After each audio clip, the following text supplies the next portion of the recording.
ఆదిలాబాద్ జిల్లా కేంద్రంలోని సిపిఐ కార్యాలయంలో ఆ పార్టీ రాష్ట్ర మాజీ కార్యదర్శి స్వాతంత్ర సమర యోధులు కామ్రేడ్ చండ్ర రాజేశ్వర్ 111వ జయంతిని ఘనంగా నిర్వహించారు.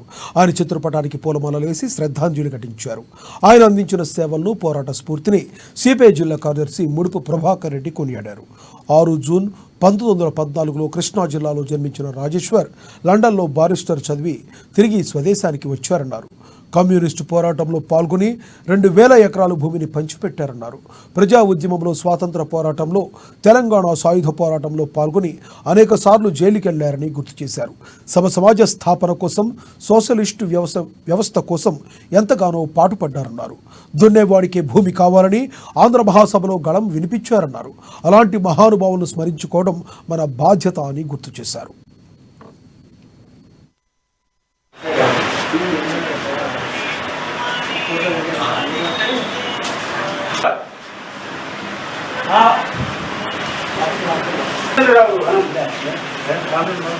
చండ్ర రాజేశ్వరరావు గారు కృష్ణా జిల్లాలో జన్మించడం జరిగింది.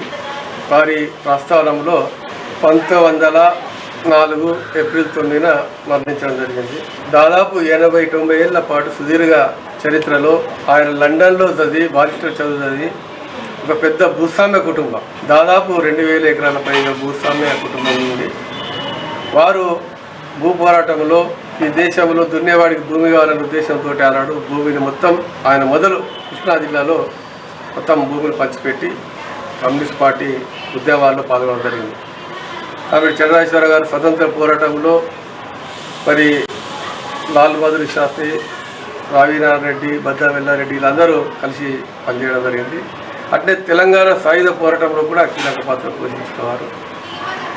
ఈ దేశంలో కమ్యూనిస్ట్ పార్టీలో 26 సంవత్సరాల సుదీర్ఘంగా జాతీయ కార్యదర్శిగా భారతదేశంలో కానీ భారతదేశంలో ఏ రాజకీయ పార్టీలో 26 సంవత్సరాలు ప్రధాన కార్యదర్శిగా ఎవరు ఈ దేశంలో ఏ రాజకీయ పార్టీ ఒక్క సిపిఐ పార్టీలనే 26 సంవత్సరాలుగా ఆయనని ప్రధాన కార్యదర్శిగా ఢిల్లీ పీఠంలో ఉండేవారు.